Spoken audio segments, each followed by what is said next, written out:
अस्सलाम वालेकुम। पिछले प्रोग्राम में बात हुई थी EGL के ऊपर भी, और ये कहा गया था कि जो लोग अपने शुगर को रिवर्स करना चाहते हैं और मेंटेन करना चाहते हैं तो वो अपना EGL 25 से नीचे रखें। एक क्वेश्चन जो बहुत से अतराफ़ से आया वो था फलों के हवाले से कि क्या फ्रूट जो हैं वो इस्तेमाल किए जा सकते हैं, क्योंकि फ्रूट के मतलब जो है वो डिफरेंट राय पाई जाती है। कुछ लोग कहते हैं कि जी इससे शुगर लेवल नहीं बढ़ता इसलिए इसको इस्तेमाल कर सकते हैं, लेकिन कुछ लोग जो हैं वो उसकी मुखालफत करते हैं। तो ज़रूरत थी कि इसके ऊपर हम थोड़ी सी बात कर सकें। तो हम कोशिश करते हैं इसको थोड़ा सा आसान तरीके से आपको बताने की कोशिश करें कि आप समझ सकें सारी चीज़ों को। उसमें जो ख़ास बात है जो बताने वाली वो ये है कि अमूमी तौर पर हम जब बात कर रहे होते हैं डायबिटीज़ रिवर्सल की, तो उस डायबिटीज़ रिवर्सल के कॉन्सेप्ट में अहम चीज़ है इंसुलिन रेजिस्टेंस। ठीक है, इंसुलिन रेजिस्टेंस पे हम दोबारा तफसील से भी बात करेंगे। इससे पहले एक वीडियो में डॉक्टर तारक महमूद मियाँ ने भी इस पर थोड़ी सी रोशनी डाली थी, इसकी बाद में वजाहत भी हो जाएगी। तो अब चूँकि कॉन्सेप्ट है, याद रखिएगा, इंसुलिन रेजिस्टेंस का, तो अब हम मूव करते हैं इस तरफ कि फल खाने चाहिए या नहीं खाने चाहिए। अब उसमें सबसे पहली चीज़ तो ये है कि जो भी हम फूड लेते हैं उसमें कुछ उसके न्यूट्रिशनल कंपोनेंट्स होते हैं। ठीक है, उन कंपोनेंट्स की जब हम बात करते हैं तो माइक्रो न्यूट्रिएंट्स उसमें फूड में 3 तरह के मौजूद होते हैं। एक है फैट्स, फैट्स फैटी एसिड बनाते हैं। प्रोटीन है जो अमाइनो एसिड्स बनाते हैं। और तीसरी चीज़ है कार्बोहाइड्रेट्स जो कि शुगर में कन्वर्ट होते हैं या शुगर या ग्लूकोज बनाते हैं। तो एक कंसेप्ट, एक चीज़ आप अपने ज़हन में ये रखिएगा। दूसरी चीज़ ये है कि ग्लूकोज के आगे भी 3 किस्म की ग्लूकोज की हम बात करते हैं। ठीक है, पहली जो है उसको हम जो ग्लूकोज है वो हासिल होती है पल्सेस से, ग्रेन्स से। इस टाइप की चीज़ें जो हैं, दालें और ग्रेन्स जिसमें गंदम भी शामिल है, इसमें से ग्लूकोज मिलती है, यानी जो शुगर मिलती है वो ग्लूकोज की फॉर्म में होती है। दूसरा है मिल्क, दूध। दूध से हम जो लेते हैं ग्लूकोज या शुगर, वो उसे हम शुगर ऑफ मिल्क कहते हैं, लैक्टोज भी कहते हैं। और तीसरी चीज़ है जो फ्रूट से हमें मिलती है जिसको हम फ्रक्टोज कहते हैं। अब ये 3 चीज़ें हमें हासिल हो गई मुख्तलिफ। अब जब हम फल खाते हैं तो उसे फ्रक्टोज मिलते हैं।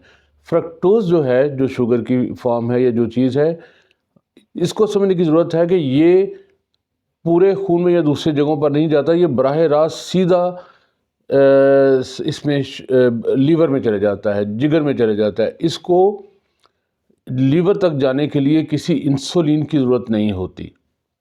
ठीक है, ये बग़ैर इंसुलिन के ही लीवर में चले जाता है, लीवर आगे उसको प्रोसेस करता है। अब जब वो लीवर में प्रोसेस होते हैं तो पहली बात यह है कि उसके जाने से शुगर नहीं बढ़ रही।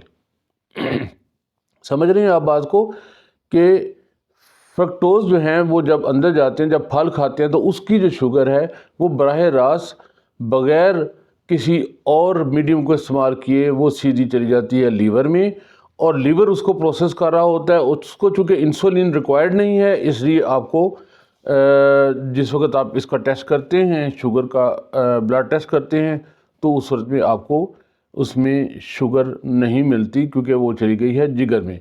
लेकिन अब जिगर क्या करता है?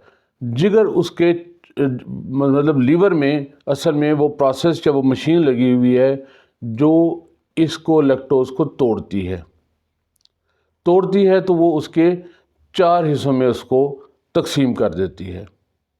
ठीक है, 4 हिस्सों में। उनमें एक है जो ऑलमोस्ट 50% होता है, वो होता है ग्लूकोज में, उसको चेंज कर देती है। ग्लूकोज के अलावा जिस चीज़ में वो जाती है उसको कहते हैं ग्लाइकोजन।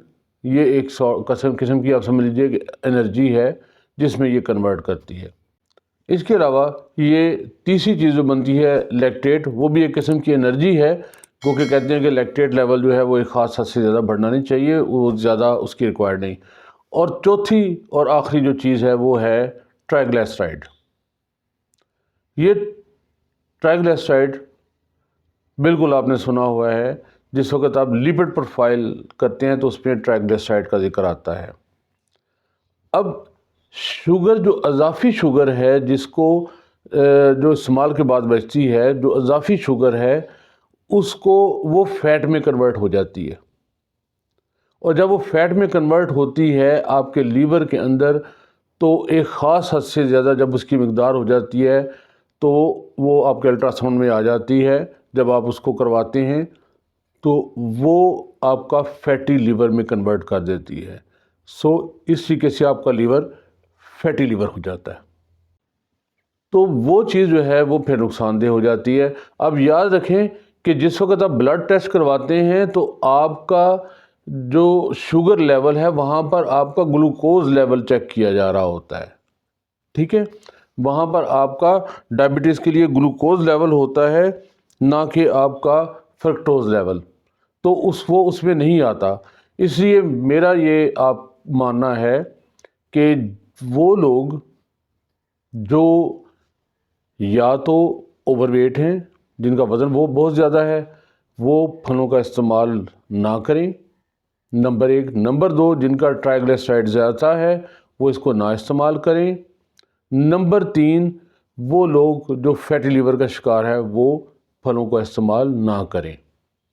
اور چوتھی چیز، وہ لوگ جن کے متعلق ہم بات کر چکے ہیں، ہم انسولین ریزسٹنس کی بات کر چکے ہوئے ہیں، کیونکہ جس وقت یہ فیٹی لیور ہوتا ہے تو اس وقت دوبارہ جس وقت سیلز اس میں شوگر کو ڈال رہے ہوتے ہیں، یا سیل اس میں انسولین جو ہے وہ بلڈ میں سے شوگر کو نکال کے گلوکوز کو نکال کے اس میں ڈال رہی ہوتی ہے تو لیور ریزسٹ کرتا ہے، اس کے سیل ریزسٹ کرتے ہیں، تو وہاں پہ پھر یہ انسولین ریزسٹنس آ جاتی ہے، اور انسولین ریزسٹنس ہی کو ہم نے ختم کرنا ہے۔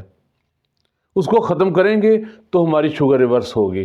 سو یاد رکھیے گا کہ پھل اس صورت میں نہ کھانا ہی بہتر ہے جو میں نے آپ کو طریقہ بتایا ہے۔